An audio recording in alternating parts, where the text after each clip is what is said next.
Welcome to Dying in Grace.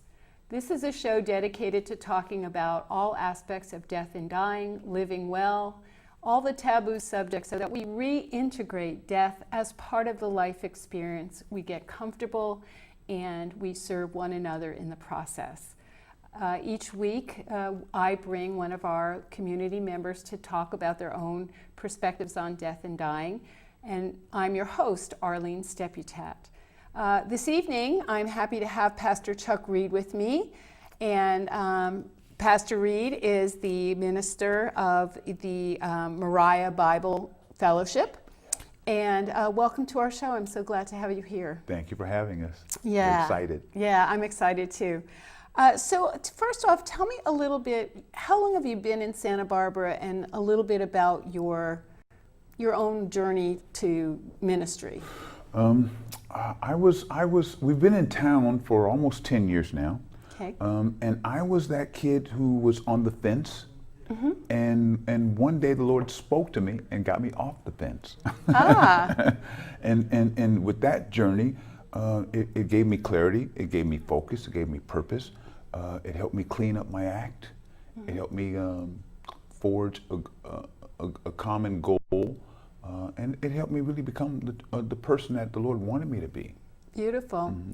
So certainly, as someone who leads your own group, your own flock, mm-hmm. What's your perception of your congregation, your followers' comfortability with death and dying? As people of faith, mm-hmm. are they still willing to deal with the realities of it, or do you find that there's a lot of avoidance? Well, this is one thing I found out about that process is in life we teach everything but death.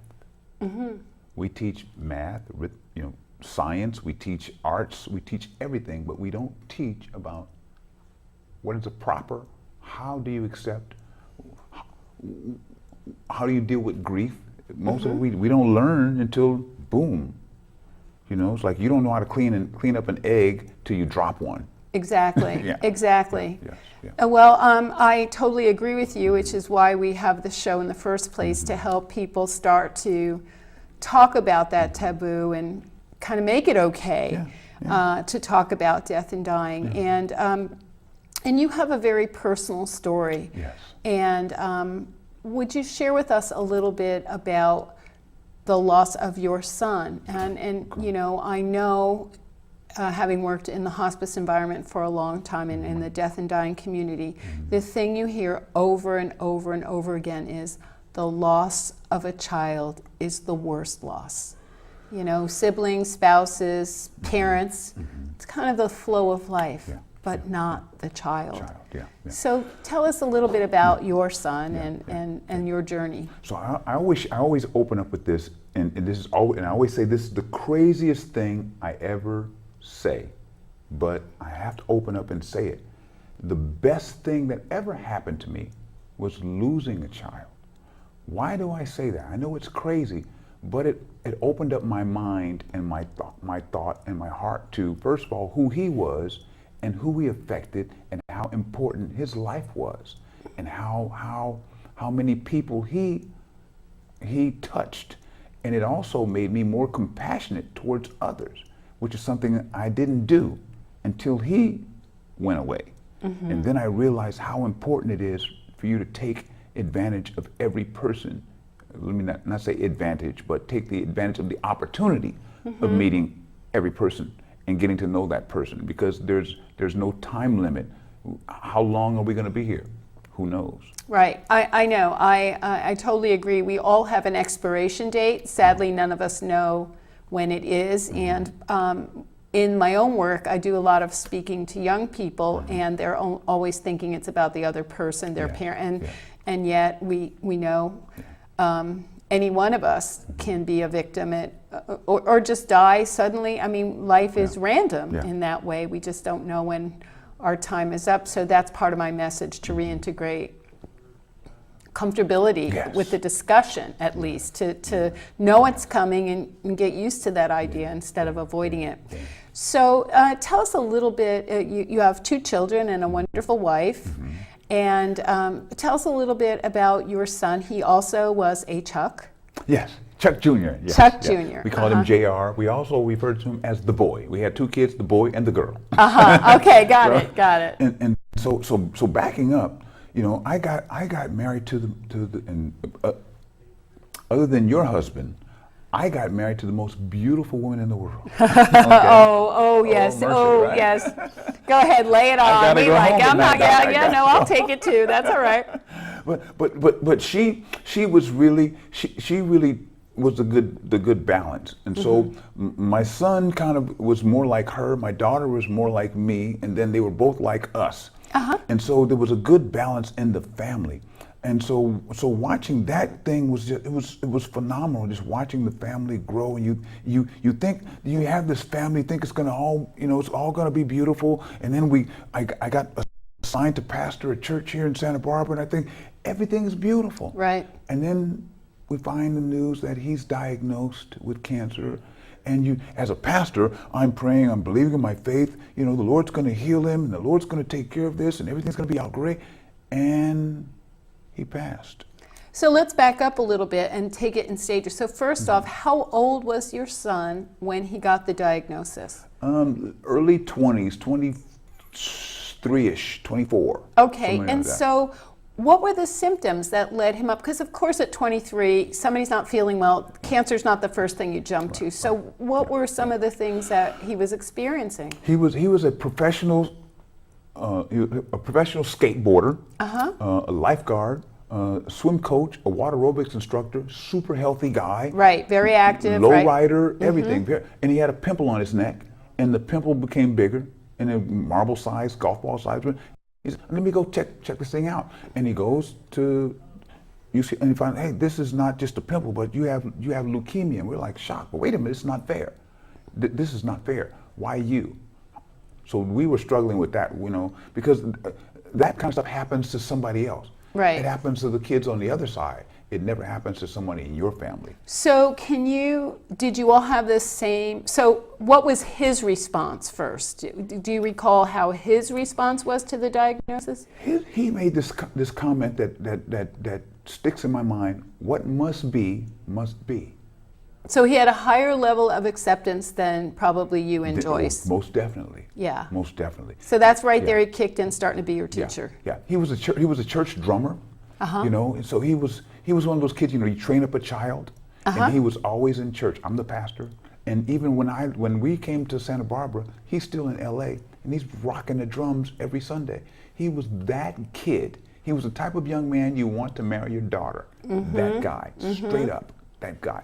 Good young man, and for him, it seemed so unfair, because I could think of right now 100 people that I wish would go. Why him? Right. It seems so unfair. So how did that, as a person of faith, how did that impact your faith and your relationship with God? I mean, were you angry? Were you, like, what is this? I'm serving you. I mean, what was that for you? I called God personally, got on the phone. We had a long conversation. I went to his tell him house. off? We wrestled. We went through it, and it didn't hit me till 2 or 3 years after his death. The Lord told me in a very still voice. He said, "Chuck, I took care of my son. I'll take care of yours." And then the peace hit me. But that was like 2 years after the death. Well, yeah.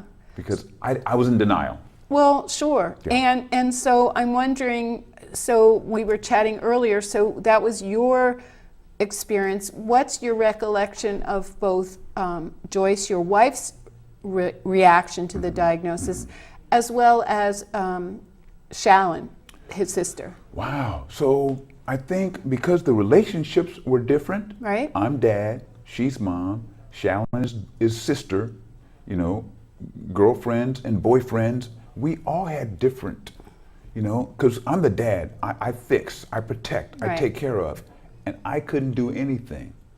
I was helpless. And I think that was my biggest issue, that I was helpless and I couldn't fix it. I'm used to fixing things, and I couldn't fix that one. And that was the hardest thing for me to deal with. I could not fix it.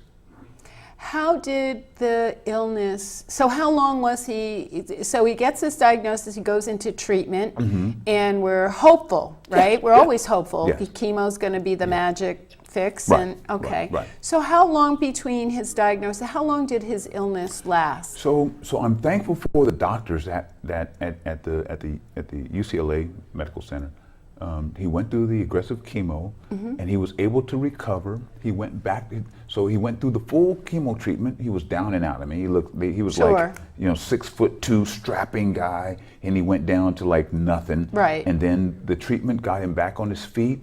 He came home. The doctor sent him home to die, but he came Really? home. Yeah, he came home. He started eating his mama's cooking. Yeah. And he got his health back up. He got his strength back up. He was able to go back to work. He survived like 2 years, and then one day he came home with a bad cold, and his immune system was so corrupt. But he was able to recover, and that 2 years gave us the time to say goodbye. Because I think about, we had time. I think about all these parents that they get the phone call, hey, your kid's gone. Right. And so, but we had time. We had time to say goodbye. And did you as a family address what was going on? I mean, sometimes people, when we know someone is dying, we avoid it. We kind of focus only on the good and having fun memories, but not talking about why we want to create more memories. I think the biggest comfort for me was he knew. Right. He was comfortable in him. What must be, and that's something he always whispered. What must be, Dad. And so that because here's a kid who was the preacher's kid. So he knew about faith. He knew about struggle. He knew about suffering, bleeding, and dying. He knew about all that. So to take it all on personally, and to still take it on and be strong in it, that was the biggest piece. Because while we were struggling with it, he was comfortable. So I'm just curious, because some people do this with people that are actively dying. Did you have a conversation, for instance, about what he would want for his memorial, or what did he proactively plan his funeral or anything like that, or no? I don't recall. I just remember him saying, Dad, I'm going to have as much fun as I can before. And I think that was something, and I don't know if I ever shared that with his mom or not, but I think that was something he kind of knew. He knew that he had an expiration date. He kind of knew. And so he says, okay, I got back on my feet. I went through the chemo. I got back on my feet. I'm going to have fun. And I'm going to have as much fun as I can, because I don't know how much more time I have. And that goes for you too, Dad. Right.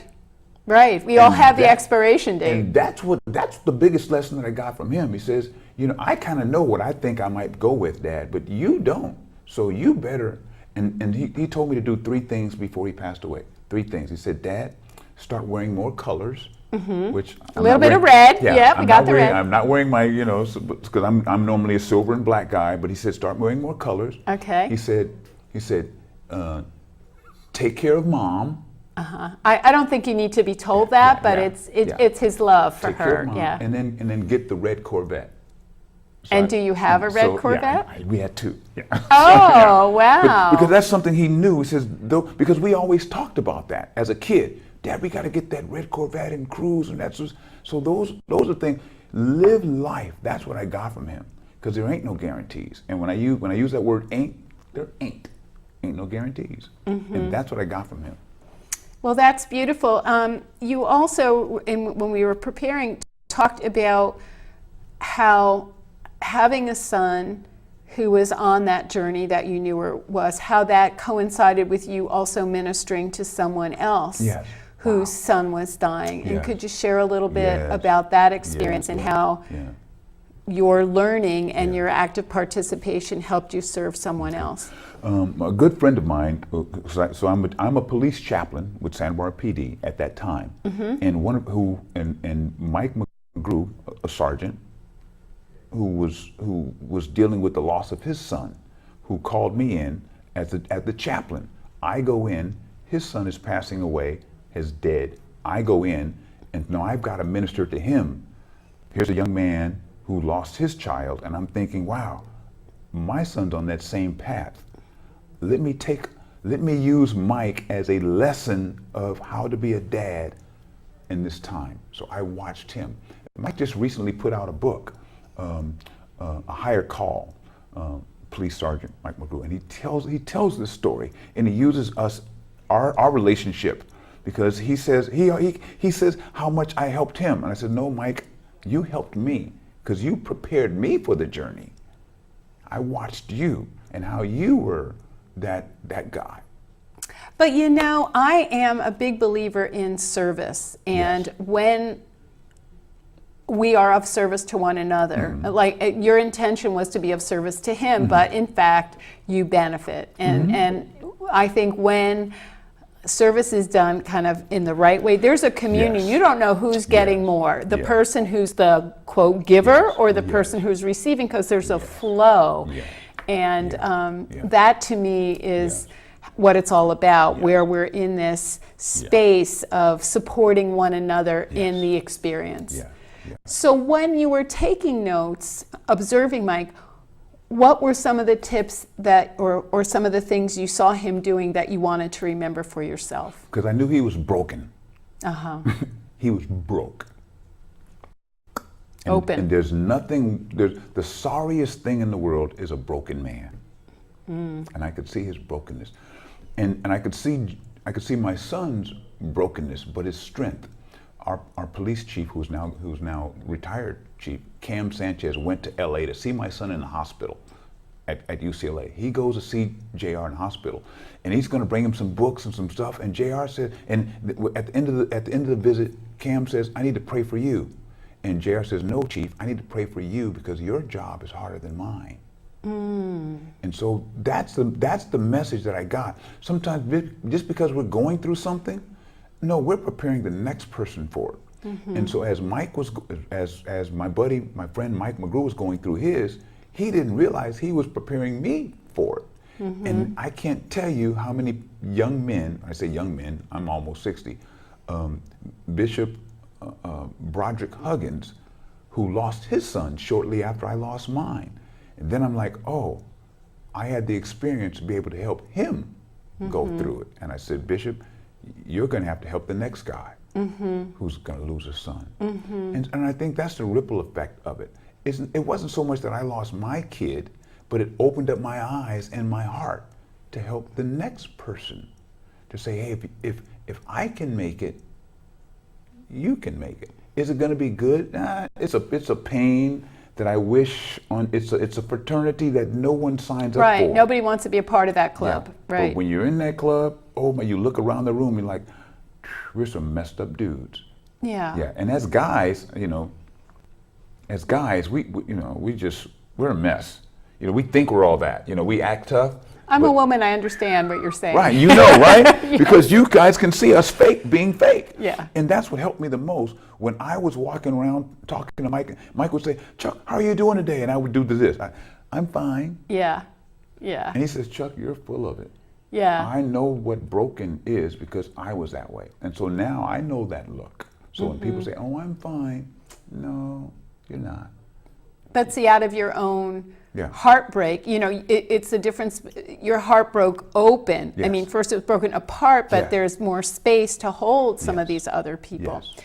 Yes. So you were talking about about the funeral and doing the eulogy and the awarenesses you had, other gifts your son gave you. Could you talk about what you saw when you looked out and you were delivering that eulogy? So when he was born, I was in the delivery room.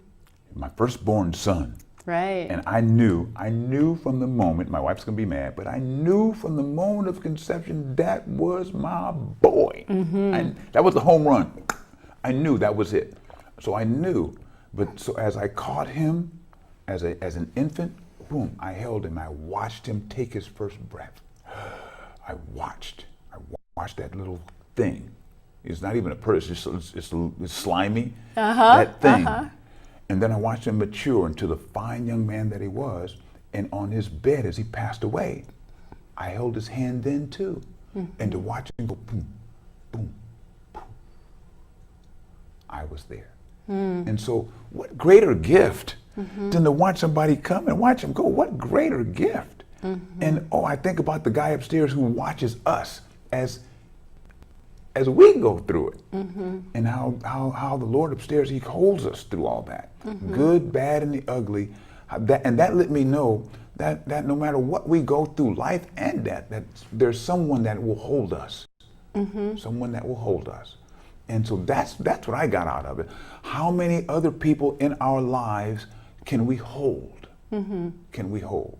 And so every day on my job, I try to hold as many people. I try to touch them, as many people as I can, because that is the joy of life, of sharing life. And I think you said that when you were delivering JR's eulogy and you looked out, you saw the wide range of impact. Could you paint the picture for people? Who was there and the contrast and what that spoke to you about? So here this kid is, who is an African American kid born in the middle of LA, in the middle of the hood. He has people at his funeral, lowriders from the hood, skateboarders from Covina, little old retired ladies from the water aerobics class that he taught, lifeguards that he swam with. I mean, the gambit. His funeral looked like a meeting of the United Nations. People from all ages, colors, background. Then my wife works for the fire department. I work for the police department. So there's fire, police, and it's amazing how many people whose lives he touched. That little church on Washington Avenue and Washington Boulevard in Los Angeles that probably holds about 500 was packed with almost 1,500 of people whose lives he touched. So this is a running joke we have in the family, me and my wife. So on the front row of that day was one of his bosses from Caltech, Sister Stephanie. Sister Stephanie is sitting, and she looks a lot like you.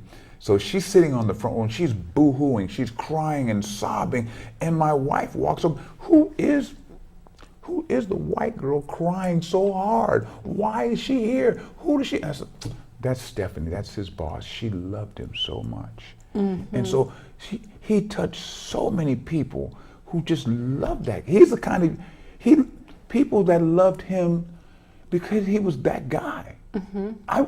When I grow up, I hope to be him. I hope that I'm half the man that he was. Well, he certainly, and how many years has it been since he passed? 10 years, almost 10 years. Next year, I think it'll be 10 years. What a legacy. It's amazing. I mean, you know, it's amazing.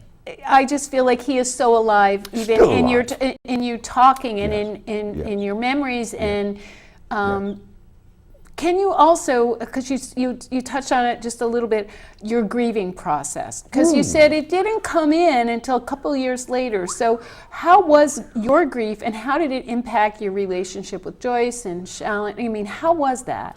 I was very fortunate. I'm a guy that likes to read. I read a lot. In one article, so first I need to back up. Because I'm the dad, I had to be the strong one for the family. I'd be stoic and allow my daughter to grieve, allow my mom to grieve, allow my wife to grieve, and they all grieve in their own special way. And I had to allow that. But I had to be, but delayed grief is the worst grief. Yes. Yes. So if you're grieving out there, if you're grieving, do it now, do it often, and allow the tears to purge, allow the tears to happen. So I tried to be strong until I broke, and once I broke, I was a mess, and it was a mess. But one thing a couple of things I learned. One thing that will shatter a relationship, husband and wife, is the loss of a child or moving into a new home. Well, I know the loss of the child has a very high divorce rate. Divorce rate. Very high. Yeah, and so what I realized, let me not devour my wife, and let me not eat at her. Let me not. And so we gave each other space. And this is another special thing. I think the loss of our son has made us closer. We love on each other so much more than I just do, because she gives me the space. Sometimes when she sees me kind of, I see her kind of, we give each other space. Why are you mad? Or why are you up there? Or why are you doing with this? Like, girl, go on. Go do what you got to do. there are 3 types of tears. There's a natural tear that keeps your eyes moist, that tear. There's a basal tear when you sneeze or cry, the tears flow. And then there is the tears of joy. Yes. Oh, and those wash the soul. Oh, yes. Have you ever had a good cry? Oh, yes. A good cry cleanses everything. And so I've learned to allow us to have a good cry. And so when I see her crying, when she sees me in the corner, and I have, oh, okay. And we know, after a while you kind of know when you're having the moment. And we allow each other to have those moments. Because I can't fix it. Yeah, that's a really important thing. And one of the things when you were talking about we don't know how to grieve, we also don't know how to be with people that are grieving. And when we see people that are grieving and we see their pain and we can't fix it, we don't know what to do except hand them a tissue and wipe those tears, because your tears make me uncomfortable. And so my way of comforting you is really comforting me.